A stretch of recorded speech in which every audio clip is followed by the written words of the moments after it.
भाई, आप कुछ कह सकते हैं? जी जी जी, मेरी फैमिली काफी प्रैक्टिसिंग है और थोड़ा सा एक्सट्रीम किस्म की भी है जब हिंदुइज्म पे बात आती है। तो आप पूजा वगैरह करते थे, कुछ जी इबादत करते थे घर वालों के साथ मिलके? जी, मतलब कि जब मैं ज्यादा जैसे कि 15 से 16 की एज मेरी रही होगी तब तक मैं करता था। मैं कि जितनी भी पूजा वूजा घर में होती थी, और हमारे घर में ऐसा था कि एक हमारे यहाँ एक फिक्स्ड पंडित जी थे, वो मतलब कि आते रहते थे। वो कुछ भी हो, कुछ शादी होनी है तो वो भी आ रहे हैं, कोई घर में जादू टोना करना हो तो भी आ रहे हैं। मतलब होता है ना, कुछ कलेश हो गया तो पूजा करवा दो, कुछ हो रहा है यज्ञ करवा दो, बच्चे की पढ़ाई में मन नहीं लग रहा है, किसी का कुछ हो रहा है। तो हमारी ज्वाइंट फैमिली थी, तो एक पंडित जी, हमारे एक फिक्स पंडित जी थे, तो वो आते ही रहते थे हमारे घर पे। तो काफी ज्यादा घर में सब मानते थे, और पूजा वूजा तो होती रहती थी। इवन ये सब जो नवरात्र वगैरह होता है, ये सब पूजा, इसमें ऑर्गेनाइजर रहते थे हमारे घर वाले, बड़े बड़े स्तर पे, उनकी काफी डोनेशन देते थे इसमें हमारी फैमिली, और बढ़ चढ़ के हिस्सा लेते थे, बैनर लगते थे हमारी फैमिली इसके। यानी आपके घर में पूजा, इस तरह की चीजें चलती रहती थी? जी, बोले कि बड़े स्केल पे चलती थी। बड़े स्केल पे? अच्छा, यानी ब्राह्मण, ऑब्वियसली ब्राह्मण फैमिली से है ना आप? नहीं, मैं छत्री हूँ। अच्छा, क्षत्रिय हैं, ठीक है ठीक है। अच्छा, तो आप जिस तरह बता रहे हैं, चंद्रवंशी, ठीक है। आप इतने प्रैक्टिसिंग थे, इतनी आप बता रहे हैं फैमिली के हवाले से, तो मैं ये जानना चाहता हूँ कि इस्लाम की तरफ कैसे आप आए? कौन आपको लेके कौन आया? आपने थोड़ा सा बताया। ऐसा हुआ कि हाँ, मतलब कि वही मैंने कहा कि वही 15-16 की एज तक तो सब कुछ नॉर्मल चल रहा था लाइफ में, मतलब कि प्रैक्टिसिंग था, घर में जो होता सब, मेरे को समझ नहीं थी कि क्या, मतलब कि सब तरफ जो हो रहा था उसमें मैं जा रहा था, मतलब कि जो घर वाले कर रहे थे वो मैं भी कर रहा था, और बढ़ चढ़ के इसमें पार्टिसिपेशन करता था। फिर धीरे धीरे क्या हुआ कि फिर मुझे चीजें गलत लगना स्टार्ट हो गई, मतलब कि लगती थी पहले भी, लेकिन मैं क्वेश्चन नहीं करता था पहले कभी। फिर बाद में मैंने क्वेश्चन करना स्टार्ट किए कि हम लोग इसको क्यों पूछते हैं, मतलब कि पहले मैं जाकिर नाइक की वीडियोस देखता था बहुत पहले, बहुत अर्ली स्टेज में, तो फिर मैं क्वेश्चन करता था, तो जो क्वेश्चंस के आंसर मुझे सेटिस्फैक्टरी नहीं मिलते थे तो फिर मेरा दिमाग हो जाता था खराब। मैंने कहा मतलब कुछ गड़बड़ है, लगता भी लोग आंसर दे नहीं पा रहे हैं, तो आंसर दे दे सब लोग और हमारी कंफ्यूजन दूर हो जाए। क्यों इतना मतलब कि प्रॉब्लम में हम हो रही है, ईटा पत्थर जो भी पूज रहे हो बना के, पेड़ को पूजना और जानवरों को पूजना, क्यों है भाई ऐसा? और इतना मसला ये था कि इतना कंफ्यूज था ना, किस गॉड को पूछे किस गॉड को ना पूछे, राम को पूजे, हनुमान को पूजे, शिव को पूजे, विष्णु को पूजे, माता को पूजे, दुर्गा को पूजे, किसको पूजे? ये एक सिस्टम ये था, तो ये बड़ी कंफ्यूजन रहती थी, और किसी चीज का कोई एक फिक्स्ड बात नहीं था, मतलब कि कुछ करो तो भी ठीक है, नहीं करो तो भी ठीक है, पूजा करनी घर पे करो, मंदिर जाना है मंदिर जाओ, ढोल बजाना है ढोल बजाओ, ना बजाना है ना बजाओ, मतलब कि कुछ भी नहीं। आपको यूनिफिकेशन नजर नहीं आती थी? हाँ, यूनिफिकेशन नजर नहीं आती थी। आदित्य भाई, आपको पता है मजे की बात कि कुरान में इसी नेचुरल जो एक इंसान की अपील है, या इंसान की सोच है, या उसकी साइकोलॉजी है, उसको अपील किया गया है। कुरान में एक आयत है जिसमें अल्लाह ताला कहते हैं कि 2 गुलाम हैं, 2 स्लेव्स हैं, उनमें से कौन सा बेहतर है? एक वो स्लेव कि जिसके मल्टीपल आका हैं, उसके ऑनर्स हैं, और एक वो स्लेव कि जिसका एक ही ऑनर है। कि जिसके मल्टीपल ऑनर्स होंगे, वो एक कहेगा मेरी पूजा करो, एक कहेगा मेरा सर दबा दो, एक कहेगा मुझे पानी ला दो, एक कहेगा मुझे खाना खिला दो। जिसका एक ऑनर होगा उसको पता होगा, वो स्टेबल होगा कि मैंने किसकी पूजा करनी है, किसकी खिदमत करनी है, फोकस करना है। ये जो आप बात कर रहे हैं कि बड़ी कंफ्यूजन थी, जो कुरान में एक बड़ी मिसाल से समझाया गया हमें। जी हाँ, कंफ्यूजन भी थी, प्लस जब मैं मूर्तियां देखता था, फोटोज देखता, मैंने कहा ये ऐसे कैसे दिख सकते हैं, किसने देखा है? मैं से पूछता था, बोले नहीं देखा नहीं है, ये बस ऐसे ही अपने मन से बनाते हैं लोग ऐसे। मैंने कहा तो ऐसे ही कैसे होंगे, मतलब कि ये भी तो करेक्ट नहीं है, मतलब कि ऐसा दिखते भी कैसे होंगे? तो मतलब कि सब छोटे छोटे करके क्वेश्चंस का जब अंबार लग गया दिमाग में और कंफ्यूजन बढ़ गई, तो फिर मैंने प्रैक्टिसिंग तो छोड़ दिया, मैं पूजा वूजा में बैठता नहीं था। उसके बाद फिर ये हुआ कि फिर कॉलेज में चला गया, इंजीनियरिंग स्टार्ट हो गई मेरी। जब फर्स्ट ईयर में आया तो एक दोस्त बन गया था, वो मैंने बताया था आपको, आमिर करके, वो फिर हम लोग रूम, अब वो ऐसा था कि वो मुस्लिम तो था लेकिन बाय नेम था वो, मतलब कि प्रैक्टिसिंग ऐसा कुछ नहीं था। फिर दोस्ती बढ़ी, फिर एक होता है ना, एक फ्रीडम मिली घर से बाहर निकलने की, जो फ्रीडम होती है हॉस्टल में रहने की, आप समझ ही सकते हैं, जो घर पे नहीं मिल पाती है अमूमन लड़कों को। तो फिर बाहर गए, तो फिर हम लोग फिर बाहर मतलब कि एक अय्याशी भरा जीवन जिसे कह सकते हैं वो स्टार्ट हुआ, जिसमें हर तरह की गलत चीजें हम लोग ने की, न कि हर तरह की अल्कोहल हो, स्मोकिंग हो, गर्लफ्रेंड्स हो, रिलेशनशिप्स हो, घूमना फिरना, मतलब कि जो जो गलत होता है, इतना गलत हो सकता है, वो सारी गलत चीजें थी। In short, long story short, सारी गलत चीजें जो आज इमेजिन कर सकते हैं सब कुछ था उसमें। बिल्कुल बिल्कुल। फिर ये उसकी वजह ये बनी ना जितिन भाई कि यानी इसका मतलब है मैं बीच में सवाल इसलिए कर रहा हूँ ताकि पब्लिक भी रिलेट कर सके चीजों को, और हो सकता है कोई ऐसा हिंदू जो आपकी सिचुएशन से गुजर रहा हो अभी उसको भी पता चले। यानी जब आपने हिंदुइज्म के सवालात खड़े हुए और आप शक और शुबा में तर्क इस्तेमाल किया आपने, तो आपने प्रैक्टिस सबसे पहले प्रैक्टिस छोड़ी क्योंकि आपको प्रैक्टिस में सवाल था, आपने प्रैक्टिस छोड़ी, ऑलमोस्ट एथिस्ट हो गया। मतलब मैंने कहा कि गॉड तो नहीं हो सकता, इस तरह का तो नहीं हो सकता है जैसा मैं कर रहा हूँ। तो मैं ऑलमोस्ट ऐसे में प्रैक्टिसिंग तो था नहीं, और फिर जब प्रैक्टिसिंग नहीं था तो फिर ये गलत चीजों में मैं इन्वॉल्व हो गया। और मेरा पार्टनर जो था वो, हम दोनों का ऐसा ग्रुप बन गया कि हम लोग हर जगह साथ जाना, हर जगह के वो सब करना। तो ये सब चलता रहा करीब 1 साल तक, ऐसी चीजें चली। 1-1.5 साल आप समझ लें, फर्स्ट ईयर से थोड़ा सेकंड ईयर के 1 सेमेस्टर तक चली। फिर क्या हुआ कि जब छुट्टियां हुई ना, तो बंदा जो था वो वही तबलीगी जमात एक होती थी आप में, वो किस तरह जुड़ गया उसमें, मुझे नहीं पता कैसे जुड़ा वो जुड़ गया। और वो जब 2 महीने की समर वेकेशंस के बाद मुझसे मिला तो पूरा एक चेंज पर्सनालिटी उसमें मैंने देखी। मतलब कि फिर मैंने उससे बोला कि चलते हैं बाहर घूमने, जब भी मुझसे बोला मूवीज देखते हैं, कोई नहीं आ रही है, चल नहीं जाना, चलते हैं बियर पीते हैं, नहीं पीना, सिगरेट नहीं पीना, ब्रेकअप क्यों कर लिया नहीं बताना। मतलब कि वो सब कुछ ऐसा कर रहा था जो चीज एकदम अपोजिट हो गई थी। तो प्रॉब्लम ये हो गई कि पहले तो मैं उसको समझाता था कि हाँ यार छोड़ ये सब, ये मतलब कि मुझे लगा बुखार है अभी उतर जाएगा कुछ दिन में, इसको सब नया बनने का जो है शौक जो होता है ना, थोड़ा फैशन होता है ना थोड़ा।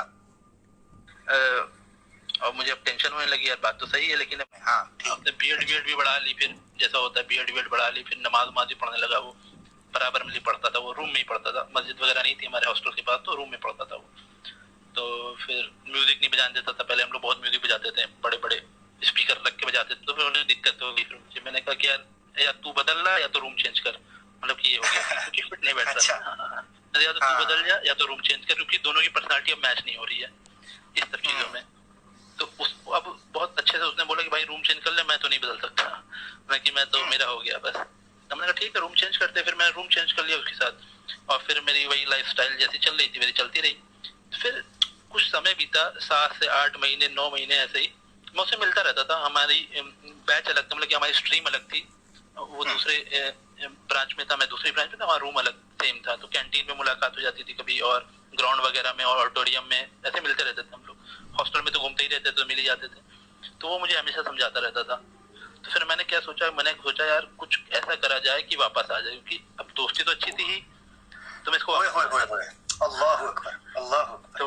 मैं इसको वापस लाना चाहता था। तो फिर मैंने सोचा कि इसको वापस लाने का क्या तरीका है कि इस्लाम को पढ़ते हैं और इस्लाम में कमियां निकालते हैं, तो इसको दिखाते हैं कि ये कमियां इस्लाम में, इसको मैं दिखाऊंगा बैड साइड ऑफ इस्लाम, तो ये छोड़ देगा और ये वापस जैसा मेरा जैसा है वैसे बन जाएगा। ये मेरा मतलब कि ये इंटेंशन मैंने यही था। जो ये सब के बीच में मुझे ये रहता था कि मुझे एक बेचैनी मेरी स्टार्ट हो गई थी काफी टाइम पहले ही, जो एक होता है ना बेसुकूनी जिसे कहते हैं, या एक तरीके का रात में जब सोने जाओ, मतलब कि दिन भर आप घूम रहे हो, फिर रहे हो, पार्टीज कर रहे हो, गर्लफ्रेंड भी साथ है, मतलब कि पैसे की कोई कमी भी नहीं थी, घर से काफी स्ट्रॉन्ग थे हम लोग फाइनेंशियली भी, तो कभी कोई दिक्कत रही नहीं, बाइक मांगो तो कार मिल जाती थी। तो ऐसा रहा कि लेकिन फिर भी ये रहता था कि यार जो एक पीस होता है ना, पीस ऑफ माइंड जिसे कहते हैं, वो नहीं मिल रहा था। वो रात में जब सोने लगो तो फिर ख्याल आता था यार जो कर रहे हैं सही है, क्योंकि मैं जब आमिर को देखता था ना तो वो बहुत ज्यादा एक पीस लगता था मुझे उसके अंदर देख के, उसके चेहरे से, उसकी बातों से, उसके हाव भाव से, बहुत एक पुरसुकून जिसे कहते हैं उस तरह का वो इंसान लगता था मुझे। लेकिन जब वो चेंज हुआ, उससे पहले तो वो मेरे जैसा था, तो मैंने कहा यार ये सब छोड़ने के बाद भी बड़ा रिलैक्स रहता है, और मैं सब कुछ कर रहा हूँ फिर भी मैं बड़ा अनपीसफुल सा रहता हूँ रात भर ये सब करने के बाद। लेकिन छोड़ने के बाद ये सब पीस है, और मुझे करने के बाद ये सब पीस नहीं है। मतलब कि मुझे लगता था कि वो जो ऐसी लाइफ जी रहा है वो तो बहुत सफोकेटिंग लाइफ है, वैसे तो मैं मर जाऊंगा इस तरीके से कर रहूंगा, तो मैं लड़कियों से बात नहीं करूंगा और घूमूंगा नहीं, बियर नहीं पीऊंगा, तो मैं तो मर जाऊंगा, मूवी भी नहीं देखूंगा, तो और ये कुछ भी नहीं कर रहा और ये बहुत ज्यादा पीस में है। तो फिर मैं उससे पूछता भी रहता था यार ये तो इतना सुकून में कैसे रहता है, मतलब कि जब हम लोग कभी रात में सुकून से बैठते थे कभी भी, तो बोलता था कि भाई अब इस्लाम में बहुत सुकून है, नमाज से बहुत सुकून मिलता है, मुझे कुरान पढ़ता हूँ बहुत अच्छा लगता है। मुझे कुछ पता नहीं था उसके बारे में, बस वो ऐसे बताता था, मैंने कहा अच्छा ऐसा है कुछ है। तो उसने मुझसे ये बोला था कि तू एक बार ऐसा करना आदित्य कि तू इसको रिसर्च कर, तू इस्लाम को पढ़, मैं तुझे वीडियो दे दूंगा, लिंक दे दूंगा, तू एक बार देख तुझे ठीक लगे न्यूट्रल होके देख, तुझे हो सकता है कुछ समझ में आए, कुछ इस्लाम की खूबियां तुझे दिखें तो शायद तेरी लाइफ में आ जाए। तो मैंने उसे लाइटली कह दी हाँ चल ठीक है देख लूंगा। उसने मुझे ये कहा और मेरा दिमाग में चल रहा था कि नहीं इसको वापस आना है। मुझे लग रहा था कि मेरी जो बेसुकूनी है वो इसके जाने की वजह से हो गई, क्योंकि हमारी कंपेटेबिलिटी बहुत अच्छी थी। हमारी कंपेटेबिलिटी बहुत अच्छी थी और इसके जाने की वजह से मुझे लगता था कि मेरी जो टेंशन है वो इसकी वजह से है, और कोई बात नहीं, ये वापस आ जाएगा तो सब सही हो जाएगा। मैंने कि हम लोग की बढ़िया सब कुछ चल रहा था। तो फिर मैंने स्टार्ट किया रिसर्च करना। फिर मैंने मोटो बनाया कि ऐसा है, इस्लाम पे रिसर्च करेंगे, उसमें कमियां निकालेंगे और इसको वापस लाएंगे, बस ये सिंपल मोटो से मैंने स्टार्ट किया। फिर मैंने यूट्यूब पे सर्च किया, तो फिर मैंने पहले तो यूथ क्लब को देखा, तो पाकिस्तान का ही एक चैनल है, राजा सर को मैंने सुना। फिर धीरे धीरे फिर और डीप में गया, तो फिर उधर चला गया था मैं यूके की तरफ, जो है मोहम्मद हिजाब वगैरह और अली दावा सबको देखता था। फिर मैं सबील अहमद थे उनको देखा, फिर यासिर नदीम को देखा। आपको तो अभी कुछ दिन हुआ स्टार्ट हुआ देखा, पाकिस्तान का ही एक चैनल है, राजा सर को मैंने सुना। फिर धीरे धीरे फिर और डीप में गया, तो फिर उधर चला गया था मैं यूके की तरफ, जो है मोहम्मद हिजाब वगैरह और अली दावा सबको देखता था। फिर मैं सबील अहमद थे उनको देखा, फिर यासिर नदीम को देखा। आपको तो अभी कुछ दिन हुआ स्टार्ट हुआ देखे। तो फिर इन सबको देखा ना, तो फिर मैं क्वेश्चंस डालने लगा कि गॉड, कंसेप्ट ऑफ गॉड इन इस्लाम, ये फिर एक के बाद एक क्वेश्चन मैं नोट कर लेता था। फिर मैं सबको देखता था। फिर मैं जो नॉन मुस्लिम है, जो जो एतराज़ करते थे उनके क्वेश्चन देखता था, फिर मैं उसके आंसर ढूंढता था नेट पे। फिर मैं ऐसे करते करते करते करते करते एक लंबा सिलसिला चला, डाउनफॉल, अप्स एंड डाउन, लेकिन question answer, question answer, question answer. और दिक्कत ये थी कि मैं कहीं भी सही नहीं हो पा रहा था, मैं फेल हो रहा था, कुछ गलतियाँ करती नहीं थी। मैंने कहा करूँ क्या यार, गलतियाँ तो आ नहीं रही, इस्लाम में कुछ इतना स्ट्रॉन्ग कॉन्सेप्ट है और कोई भी लूप होल नहीं है। और तब जो है धीरे धीरे जब लूप होल मिलना नहीं, तो अब दिक्कत ये होगी कि दिल मेरा जो है इस्लाम की तरफ जाने लगा, मुझे पता भी नहीं चला कब, वो धीरे धीरे अंदर ही अंदर वो जाने लगा। लेकिन मैं ऐसा कुछ सोच नहीं रहा था, मैं बस पढ़ रहा था, मुझे लगता था यार इस्लाम में बात कुछ, और ऐसा कुछ मैंने कभी लाइफ में सोचा भी नहीं और किया भी नहीं। तो मतलब यार मैं तो बहुत गलत इंसान हूँ, इस तरह की लाइफ मेरी चलती रहेगी, मैं मर जाऊंगा तो क्या होगा यार। तो फिर मैंने आमिर से मिला, फिर मैंने पूछा यार मैंने इस्लाम काफ़ी पढ़ लिया यार, लेकिन और मुझे अब टेंशन होने लगी यार, बात तो सही है लेकिन अब यार घर वाले तो मानेंगे नहीं अगर मैं जाता भी तो उसने बोला यार, फिर उसने काफ़ी समझा, एक दो लोगों से और मिलवाया मुझे, फिर उन्होंने मुझे काफ़ी कुछ इस्लाम के बारे में बताया, बैठा के बताया। एक बार जमात के कुछ लोग थे, उन्होंने बताया मुझे, कुछ समझाया इस तरीके से। तो फिर धीरे धीरे बात दिल में उतरने स्टार्ट हो गई। अब सबसे हार्ड फेज आता है कन्वर्ट वाला। अब हकीकत सामने है, हकीकत सामने है। अब दूध का दूध पानी का पानी हो चुका है। अब मैं फेल हो चुका अपने मिशन में, और जो ट्रुथ था वो 100% एकदम क्रिस्टल क्लियर हो चुका था मेरे दिमाग, कोई भी मुझे कंफ्यूजन थी नहीं मेरे इस्लाम को लेकर। अब प्रॉब्लम थी कन्वर्ट होने की, एक फैमिली का जो प्रेशर क्रिएट हो रहा था। मैं घर में धीरे धीरे मैं जब जाऊँ घर, थोड़ा शोशा छोड़ दूँ कि मम्मी सोच रहे कि इस्लाम ये है, फ़ायदा है, मुसलमानों को देखो हम क्या कर रहे हैं, लेकिन धीरे धीरे समझाता था, लेकिन वो मिशन थोड़ा चल नहीं रहा था, कामयाब नहीं पा रहा था, घर वाले समझ नहीं रहे थे। वो समझ नहीं रहे थे और मेरी कंफ्यूजन थी। अब प्रॉब्लम ये कि आपको पता है ये सच है, और आपको पता है ये सच है और ये आपके पास है नहीं। अब मुझे टेंशन हो गई थी कि यार अगर मुझे लाइफ में कुछ हो गया, क्योंकि हुआ क्या ना कि रिसेंटली हमारे हॉस्टल में एक लड़की की डेथ भी हुई डेंगू हुआ, उसे वो एक्सपायर कर गया वो हमारी एज का। तो मैंने कहा यार देखो डेथ का तो कुछ पता नहीं है, डेंगू हो रहा है, किसी को कोरोना हो रहा है, कुछ हो गया तो क्या होगा। और ये चल रहा था सिलसिला, ये करीब आप समझिए कोरोना के टाइम में जब लॉकडाउन वगैरह लगे थे, तब ये सब मैं करता रहता, टाइम बहुत रहता था मेरे पास फ्री, तो ये सब कर रहा था। अब जब चीज़ें पता लगी, अब कन्वर्ट होने का टाइम आया, तो फिर मैं सोच रहा था कैसे फिर करता रहा ऐसे धीरे धीरे, आज करूँगा कल करूँगा। समझाता था, घर में नहीं मानते थे, कोई नहीं मान रहा था। तो फिर मैंने जो है कोई वीडियो थी मैंने देखा, फिर ज़ैद पटेल के वीडियो देखा, लेकिन ये तो कंफर्म था कि मुझे लेना है, लेकिन ये टाइम डिसाइड नहीं कर पा रहा था मैं। और उसका सिर्फ एक रीज़न था, फैमिली, और कोई रीज़न नहीं था। क्योंकि मैंने चीज़ें तो सारी छोड़ दी थी, गलत चीज़ें मैंने सारी छोड़ दी थी। जो भी मैं करता था पहले, जो भी गलत काम, चाहे वो सिगरेट हो, चाहे शराब हो, बियर हो, चाहे गर्लफ्रेंड्स हो, अफेयर्स हो, मेरे चीज़ें ऑलमोस्ट ख़त्म ही कर दी थी धीरे धीरे करके। अब मसला ये था कि मुझे इस्लाम एक्सेप्ट करना था। फिर हुआ कि एक दिन मैंने अपना सोच लिया, एक दिन मुझे रात में नींद नहीं आ रही थी, बहुत रोया मैं, 2-3 दिन तक ऐसे ही हुआ, मैं बहुत रोता था रात में, क्या करना है। लेकिन रात में सोता ही था, सुबह हो जाती थी, ऐसे ही रात भर जागते थे। सुबह 4 बजे 5 बजे कार निकालता था और चला जाता था। घर वाले परेशान कि 4 बजे कौन जाता है सुबह। मैंने कहा मैं चाय पीने जा रहा हूँ बाहर, मैं चाय पीने जा रहा हूँ। चाय पीने जाओ, सिगरेट वगैरह पियो, आप ऐसी वो बेचैनी, अब बेचैनी खत्म ही ना हो। तो फिर ऐसे ही रात भर दिन भर कटा कटा रहने लगा, थोड़ा इंट्रोवर्ट टाइप का भी हो गया, बात नहीं करता था किसी से ज्यादा। ऐसी चीजें चलती रही। फिर एट लास्ट आगे चीजों को मैंने बड़ा दिल में हाथ रख के मैंने कहा कि यार ठीक है, माँ बाप नाराज रहेंगे, कुछ दिन तक रहेंगे, फिर देखते हैं क्या होगा। मैंने कहा क्या है, इस्लाम तो आना चाहिए लाइफ में, क्योंकि ये एंड हो गया तो फिर इसका रिजल्ट तो फिर वापस एग्जाम होना नहीं है, ये तो एक ही बार की एग्जाम है। अल्लाहु अकबर, अल्लाहु अकबर, अल्लाहु अकबर। क्योंकि दिक्कत ये है कि यार मैंने सोचा यार मैं क्रिएशन को खुश तो मतलब कि मैं उनको नाराज तो नहीं करना चाहता था, लेकिन ये था कि यार जो सबसे सुप्रीम है उसको तो नाराज नहीं कर सकता। माँ बाप को नाराज करने का मेरा कोई इंटेंशन नहीं था, लेकिन मैं अपने सब क्रिएटर को तो नहीं नाराज कर सकता, जिसने हमें बनाया, मेरे माँ बाप को बनाया, उनके माँ बाप को बनाया, सारे जहां को बनाया। तो ये लगा कि यार ठीक है, ये भी उनकी क्रिएशंस हैं, उनके पार्ट, उन्होंने मेरे माँ बाप को उन्होंने ही बनाया, हो सकता है कभी ना कभी उनके दिल में भी ये बातें समझ ही आ जाए।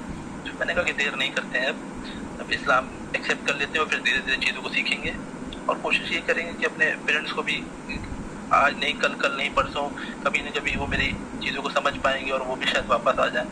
अब यही होता है कि अब मैं कोशिश करता हूँ पेरेंट्स भी बच जाएं जहन्नुम की आग से, क्योंकि मैं नहीं चाहूँगा कि मेरे जो सबसे करीब है मेरे पेरेंट्स, तो वो अगर मेरे साथ जन्नत में ना जा पाएँ तो ये सबसे बड़ी तकलीफ की बात होगी मेरे लिए। और जानते हुए भी तो मेरी सारी कोशिश उन्हीं के लिए है कि मैं तो चलिए किस तरह बच के आ गया हूँ। सारी कोशिश ये रहती है कि पेरेंट्स भी किस तरह इस जहन्नुम जाने से तो एटलीस्ट बच ही जाए। तो यही है छोटी सी शॉर्ट सी स्टोरी मेरी, बाकी वो माशाल्लाह।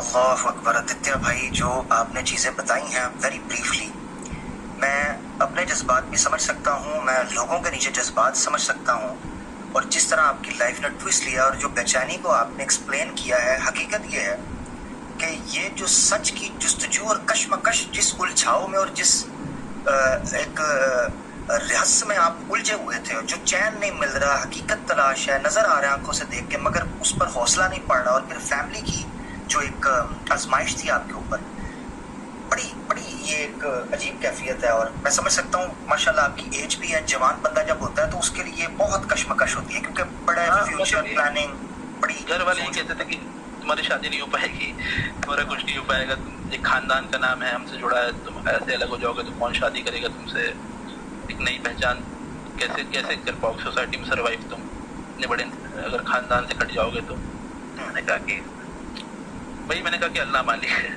सब अल्लाह मालिक है। आप उसका देखें, आप, मैं आपको एक चीज बताता हूँ, आप उस खानदान से वो काट रहे हैं, आप नहीं कटे। इस्लाम कभी नहीं कहता कि जब आप मुसलमान हुए हो तो आपका माँ बाप से ताल्लुक खत्म हो गया। कुरान में सूरह लुकमान के अंदर साफ लिखा हुआ है, चैप्टर 31 गालिबन है, हाँ, उसके अंदर साफ लिखा है कि आपके माँ बाप का एहतराम आपने वैसे ही करना है, ठीक है।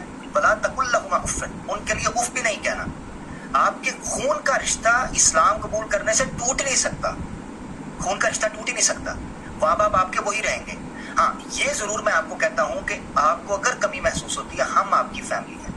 हिंदुस्तान के जो मुसलमान हैं उनको चाहिए कि आगे बढ़कर, और इंशाल्लाह करेंगे, और आपको महसूस होगा कभी आपको अपने सीने से लगाएं, आपको अपना भाई बनाएं। हो गई कि बीच में उनको पता चल गया था कि आमिर के बारे में, जो मेरा रूममेट था, तो थोड़ी फैमिली लोग उसको परेशान करने लगे। मेरे घर में भाई वगैरह थे, परेशान किया उसको भी, तुम्हारे वैसे सब किया इसने, तुम्हें इसको बहकाया है। मैंने कहा नहीं, उसने कुछ नहीं, मैं दूध पीता बच्चा नहीं हूँ, कोई मुझे कोई बहका देगा। हाँ, उसने एक गाइड किया, लेकिन उसका कोई इसमें हाथ नहीं, तो वो तो मेरे रूम में भी नहीं रहता, वो तो अपना अलग रहता है।